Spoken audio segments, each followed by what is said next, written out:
Tico, assim, foi algo muito natural, como tudo que aconteceu na minha carreira profissional, na minha vida pessoal, tudo de uma forma muito natural.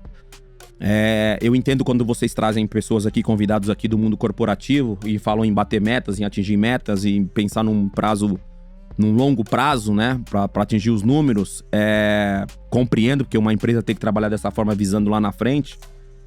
Na minha carreira profissional e também na minha vida pessoal, eu fui fazendo as coisas no meu dia a dia e tendo um feeling do que tá acontecendo e tentando ir aproveitando as oportunidades. Quando eu parei de jogar futebol com 30 anos de idade por causa de uma lesão que eu tive no joelho, que é uma sequela que eu tenho até hoje, a famosa artrose, né, esse desgaste de cartilagem, então eu tive que abandonar precocemente a minha carreira. E não houve esse hiato, já engatei na comunicação com o convite do Zé Emílio Ambrósio pra fazer televisão, e naquele momento, Tico, eu falei, poxa, não dá, cara, pra fazer, porque eu sou um cara muito brincalhão, e eu falo muito na gíria e tal, e eu acho que esse tipo de comunicação não funciona na televisão. Funciona na intimidade com os amigos e tudo mais, as pessoas se divertem bastante e tudo, mas acho que pra TV não combina. E ele insistiu falando que a televisão estava carente de pessoas mais jovens e que tinham um carisma, né? Obviamente que também me aconselhou a ter um cuidado com a linguagem e me ofereceu um mês, para fazer um mês na televisão. E aí eu fiz esse mês que ele ofereceu, e logo que terminou o mês ele me chamou e falou, poxa, e aí, gostou? Falei, cara, eu curti, fiquei à vontade, fui eu na televisão, assim, em nenhum momento eu criei um personagem. E aí ele falou, poxa, então vamos fazer um contrato de 2 anos. Então aí, Tico, esse contrato de 2 anos, quando eu resolvi assinar o contrato de 2 anos, eu sentei com a Luciele, com a minha esposa, e falei, poxa, porque a ideia, não sei se eu já comentei isso com você, acho que sim. A minha ideia, quando eu me parei, Davi, era ir pra Espanha, né? Porque quando eu tinha falado que eu ia parar de jogar futebol e tudo mais, o Betis tinha me oferecido para ser um dos responsáveis em monitorar a base do Real Betis e monitorar jogadores, jovens talentos no futebol brasileiro. Eu confesso que foi algo que mexeu comigo naquele momento. E aí veio o convite da televisão de 1 mês. Aí eu falei, vou fazer isso em 1 mês. E aí depois eu vou fazer o que eu vou aceitar o convite do Betis para ir para lá. 2 motivos. Primeiro, que eu queria me preparar para fazer tal função de gestor, se pode dizer dessa forma. E também não queria que a imprensa aqui ficasse me criticando. Pô, me interrompeu a carreira precocemente, fez bem, fez mal. Aquilo, naquele momento, me faria mal. Sim. Então eu ia meter o pé pra Europa e ficar lá e, enfim, fazer a minha vida lá. E aí, quando veio o contrato de 2 anos, né? O pedido de contrato, me ofereceram um contrato de 2 anos, eu sentei com a Luciele e falei, mozão, cara, a Band me chamou, pô, tão me oferecendo 2 anos de contrato e tal. E a resposta da minha mulher falou, mozão, se você aceitar o contrato de 2 anos e fazer televisão, você não vai sair mais.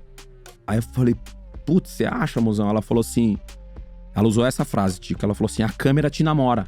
Ela falou, a câmera te namora. Porque todas as vezes que a câmera pega você no ar, não sei, você prende as pessoas. Então, se ela é atriz, né? Então ela tem essa formação. E aí eu falei, pô, será? Fiquei meio em dúvida, porque eu sou um cara, apesar de... Não sei se o que as pessoas acham, mas eu sou um cara inseguro com algumas tomadas de decisões. E minha mulher, nessa ocasião, ela me incentivou. Falou, não, vai que eu tenho certeza que vai dar certo. E aí assinei esse contrato de 2 anos, e aí foi quando eu comecei a... Como é que eu vou explicar? Eu comecei a me interessar mais pela comunicação, comecei a ouvir mais, a ler mais, a olhar mais programas de esporte, a ver outras coisas, não só o futebol. E aí as coisas foram acontecendo, Tico. E hoje eu tô quase 13 anos já de comunicador. Mas hoje tá o quê? Conta. Tá na rádio, tá na TV, tá no podcast. Como Sim, é que tá? Você falou de ecossistema. Realmente é isso que tem acontecido nesses últimos anos comigo. Eu falei aqui, até num tom de brincadeira em relação ao TikTok, você tem que estar sempre ligado no que tá acontecendo.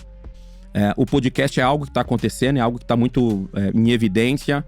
E que eu acho uma ideia muito legal, porque normalmente num podcast a pessoa fica mais solta, a pessoa fala com mais tranquilidade. A televisão te dá uma certa responsabilidade e um cuidado no que você vai ter que falar e tudo mais. O podcast, o convidado fica mais à vontade. Não é o meu caso, porque eu fico à vontade na TV, nos podcasts, eu fico à vontade, né, Tico? Era isso que eu ia falar, porque você fala que, a televisão tem uma linguagem e tudo mais. Mas, cara, tipo, se a gente assiste o Jogo Aberto, é quase um programa do YouTube ali. Tipo, Sim. bomba no YouTube. Tem Bomba, uma puta audiência, né? Os cortes também bombam no Kawaii, no TikTok da vida e tudo mais. Se a gente for pensar em linguagem, se a gente for pensar em jeito de se comunicar, cara, tipo, vocês não fazem um programa só de televisão. Vocês fazem um programa, tipo, muito mais multiplataformas. E é uma parada muito mais a sua cara, né? Tipo, você se encaixou perfeitamente nisso, né? Sim, mas o YouTube veio agora recente, né? Pelo menos do programa Jogo Aberto, ele veio recente. Total, mas eu digo, tipo, de estrutura de programa, vocês já tinham esse esquema mais bem descontraído ali, tipo, de pegando opinião de internet, fazendo... Eu não sei como é que era o Jogo Aberto antes, né?